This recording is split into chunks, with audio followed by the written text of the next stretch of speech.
Welcome to Data Analysis Made Easy with Microsoft Power Tools. Yes, that's right, DAME with MPT. This is the first video.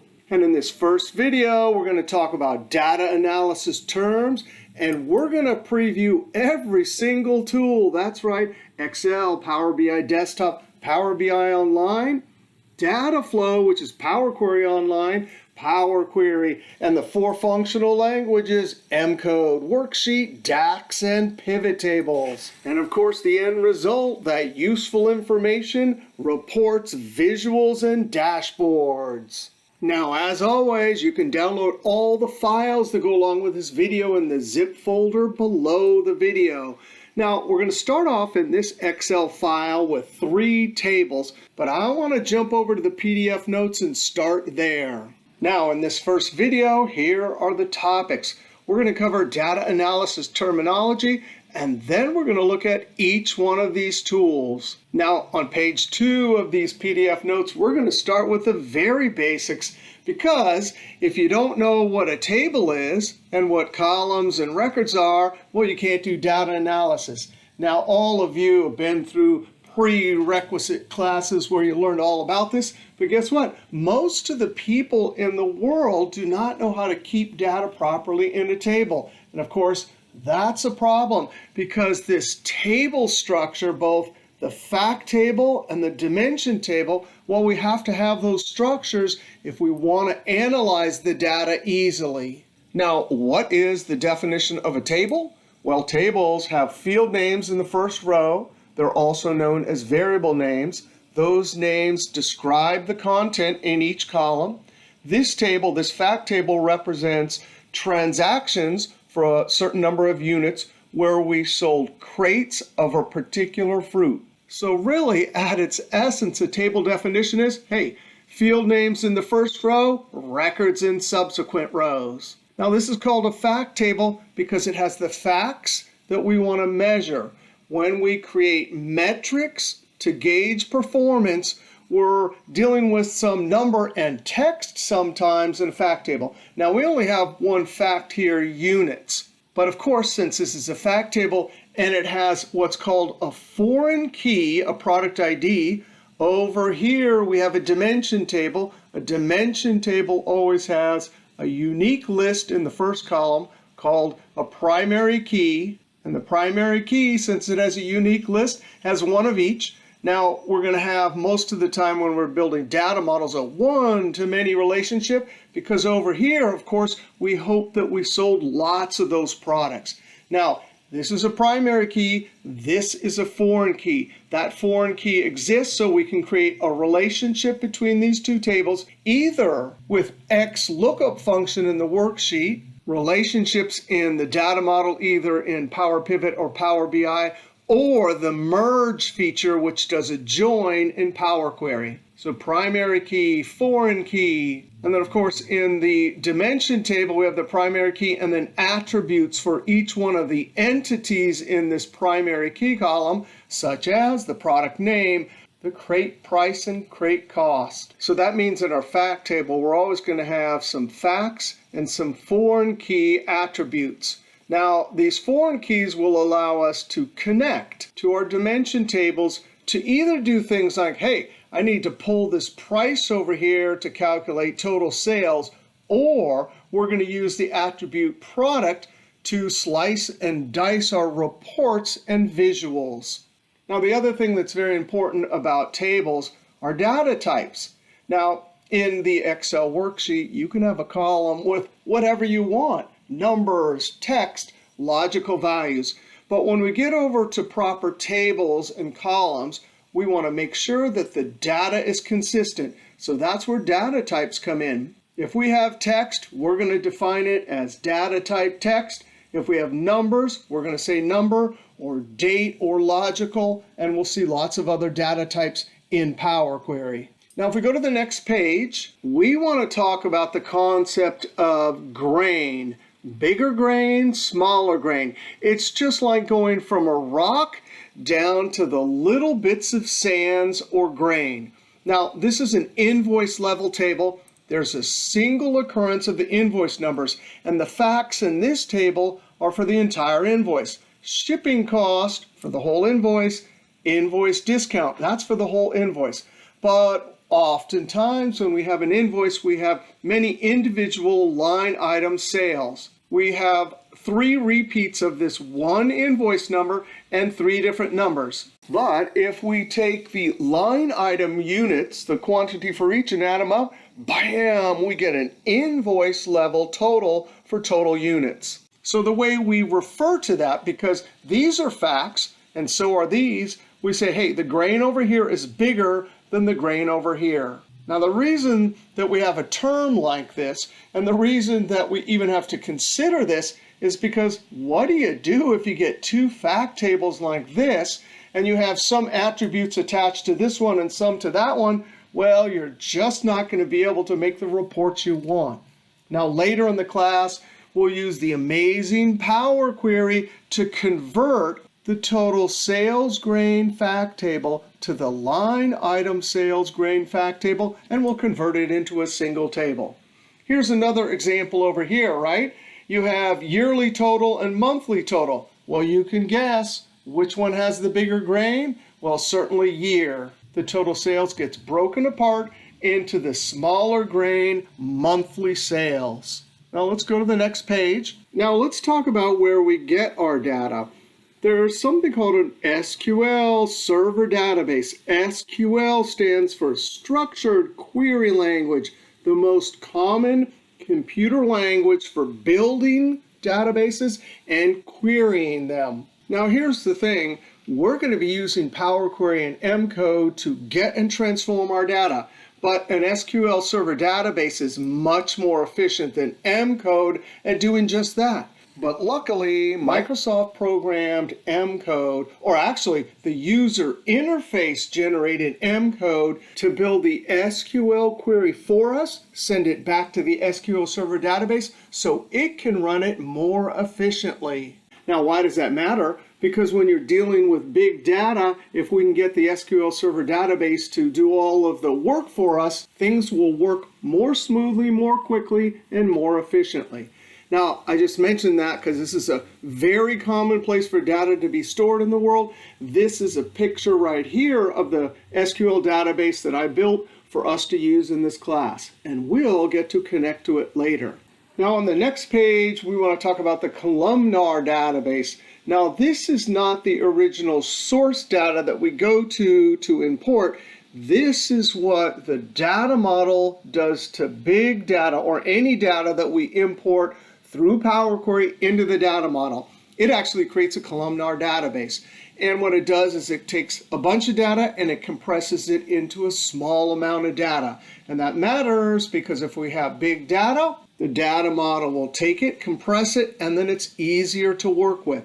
Now here's a simple example. We have this table. There are 606 rows, 4 columns for 2,424 bits of data. But the Columnar database takes each one of the 4 columns, stores a unique list of items, builds a map so it can reconstruct it, and bam, just like that, instead of 2,421, we get 621 bits of data stored in our database. Now, when we get data from an SQL Server database and we import it and load it to the Columnar database, that SQL Server database is the source data. But guess what? We have lots of different types of source data. Here's a picture on the next page. We could have source data coming from a CSV file, an Excel file, text, JSON, XML, and lots of other types of source data. Now, source data is just where did we originally get the data before we brought it in, cleaned it, transformed it, and converted it to useful information.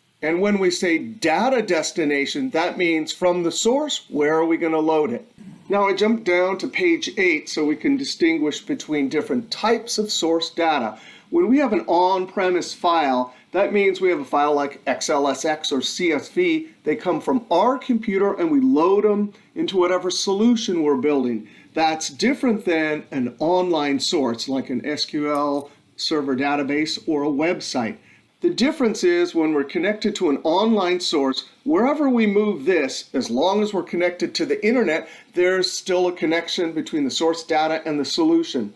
That's different than an on-premise file, where if we move this file, the link between the source data and the destination data is broken. Now that can cause trouble, and we'll see a few different ways to deal with it. Now if you look at the M code functions for importing data, csv.document, that's the function that imports CSV data. And notice that's a hard-coded path. Excel.workbook, that imports data from a workbook, hard-coded. But down here, this is an internet address, so we're always connected. Now, other terms related to source data, delimiter, that means what character separates the bits of data. .csv for comma separated values uses a comma as a delimiter. Txt uses a tab as a delimiter. Now, structure or schema, that just means the rules for the table, data files, or databases. And this is important because the structure for a .csv, a .txt, JSON, XML, they're all different. So if you actually tried to append these tables together, it wouldn't work. Now, all of these file types can contain tables of data, and let's look at the structure of each one. CSV, comma, separated value, both the field names and the bits of data are separated by commas. This text file can be interpreted correctly as a table. And the txt tab separated value, same thing as CSV, but the delimiter is a tab. Now, both of these are text files and they define a table. We also have text files like XML and JSON. Now, XML works with container fields, sales, and we can't see the sales at the bottom, but there's one at the bottom, one at the top. That contains the table. Transaction, that's the container for the fields. And then the fields, date, that's the container for the bit of data. Now, XML defines an entire table. Now, when it comes to JSON, JSON file comes with a structure like this. It only contains records. And we can see the curly brackets, the field names, and the bits of data. Now, the difference is the prior three table structures, when we import the data, we get a table. When we import a JSON, we're going to get records. So we'll have to add a step to convert them into a table. Now for Excel files, you can either get a table of data in the worksheet or as an Excel table object. The table object is much easier to deal with. When you have a table in the worksheet, well, it usually works, but if you have some data off to the side, it causes trouble. When you have data off to the side next to an Excel table object, that doesn't cause any trouble at all. Now on page 10, we want to define data analysis and business intelligence. And there are lots of different synonyms: data analytics, business intelligence, data science, and data analysis. Now here's the definition. We're going to convert data into useful, actionable information to gain insight and make decisions. Data analysis allows us to make data-driven decisions which tend to be more accurate and help to achieve goals more consistently. Now, business intelligence has the exact same definition, except for we're in the context of the business world. Here's the high-level definition. Data into insightful, actionable information. Now, what's the process for data analysis? The very first thing is we have to determine what questions need answers and what decisions need to be made. Everything else in the process follows from that. Where is the data? How much data? What is the structure of the data? And then we decide which tool to use. However, it almost always starts with Power Query. Then we clean, transform, and shape the data into a table or model that is best suited to answer the questions and make decisions. Then we build the model, measures, metrics, relationships, and other features. Then we create the information, reports, visuals, and dashboards, refresh when new data arrives, and if anything changes, we update the model as necessary. Now here are some examples in different situations. Business content, here's the data, and we want to create useful information, metrics to see how customer sales perform over months, sales reps, and products. Down here, We're in the sports context. Here's the data, and we want to decide who becomes the NBA 2024 MVP. Educational context. At my institution, we have this Oracle database, and we want to pull some data and decide which student gets a scholarship. Down here, personal budget context. We're keeping our data in Excel, and we want to gain insight. What are my top 5 expenses this year? Now let's define some terms and actions that we use in the data analysis process. Data modeling, that's converting source data into a data structure that allows you to create that useful information. Some of the tools we can use: worksheet formulas, M-code formulas in Power Query, DAX formulas in the data model. Now when we're building a data model, we often have tasks such as clean in the data. That's where we'd go from an ISO date and clean it or convert it into a proper date. Transforming the data, here's an example. We have this horrible data from the internet and we need to convert it into a proper table. Now cleaning and transforming always leads to some sort of model that we create. Now we can create some models in the worksheet, but if we're in the data model, we want to create a Star Schema data model. That just means fact table in the middle, surrounded by dimension tables with one-to-many relationships. We build our measures, and then we hide whatever fields we do not want to appear in the reporting area. Now the steps to build a data model: connect to the data source, clean and transform, load either to the worksheet, PivotTable cache, data model in Power Pivot, Power BI desktop, or online, create relationships, and then using formulas, build metrics and measures, and finally create the user-friendly reporting area like hiding columns. And then when we get to the useful information, we can have things like a summary report or visuals. Now, a summary report has the metrics or measures and all the detailed numbers with labels. But with a visual, we don't have all the detailed numbers, but we can get a quick impression and see patterns and trends. And then we put it all together in a dashboard, which is one location to monitor activity as new data arrives. Now, with Microsoft, they call one particular location in Power BI Online a dashboard. But really, we can have a dashboard anywhere. Power BI Online, a particular tab in a Power BI desktop report or file, or of course in a worksheet in Excel. Now we want to take a brief look at each one of the tools or features that we're going to use. Now Excel is the only one that contains everything. Worksheet, Power Query, M-code, Power Pivot, and DAX. Actually, the one thing that Excel doesn't have that Power BI has, of course, are those amazing interactive visuals.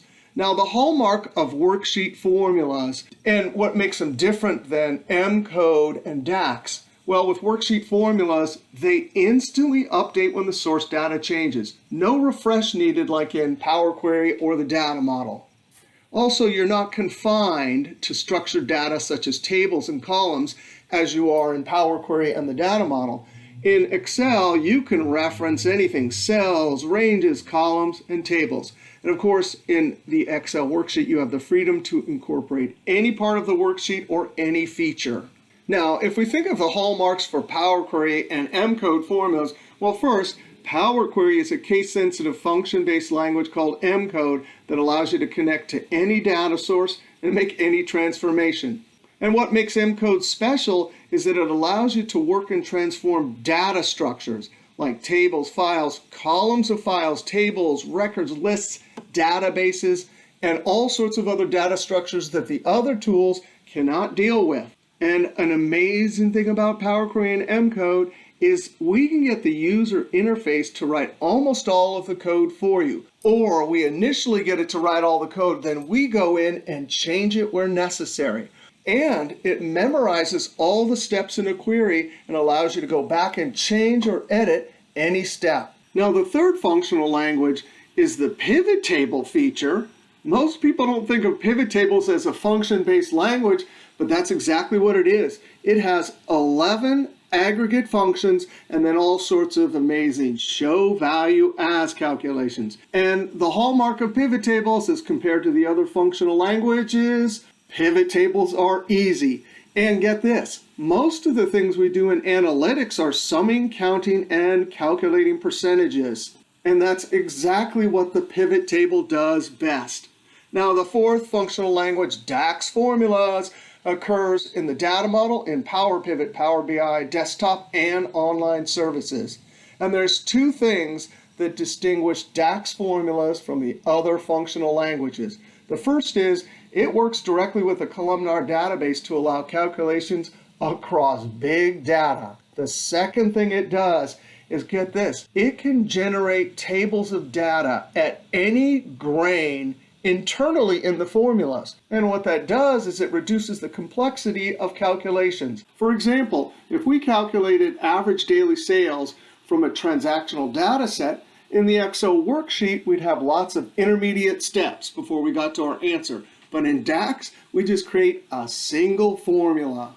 Now, the last thing we want to do in this video is actually look to the next video where we're going to do a bunch of projects. The first project will involve data from the Excel worksheet.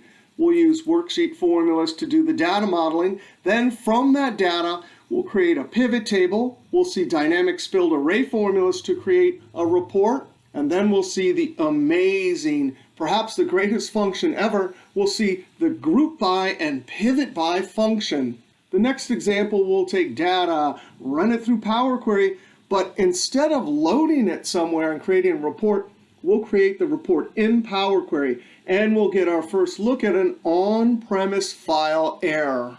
Then we'll take some data, run it through Power Query, and instead of loading it somewhere and creating formulas somewhere else, we'll actually create a bunch of calculated columns directly in Power Query, and then we'll load the table to the pivot table cache. Then we'll take data, run it through Power Query in Excel, drop it in the Columnar database in Power Pivot, create our DAX formulas and our data model, and create a data model pivot table, including the average daily sales calculation. Then we'll take some data, run it through Power Query in Power BI desktop, create a data model and a dashboard. Then we'll take the results from the Power BI desktop, publish it to our workspace up in Power BI online services. We'll see that the data model is there, even though we can't see it in the same way as we see it in Power Pivot or Power BI desktop. But guess what? When we load a data model up into Power BI services,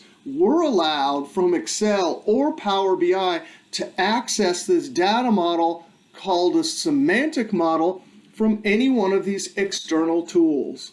And then our last example will be in Power BI Online Services using Dataflow, which is Power Query Online.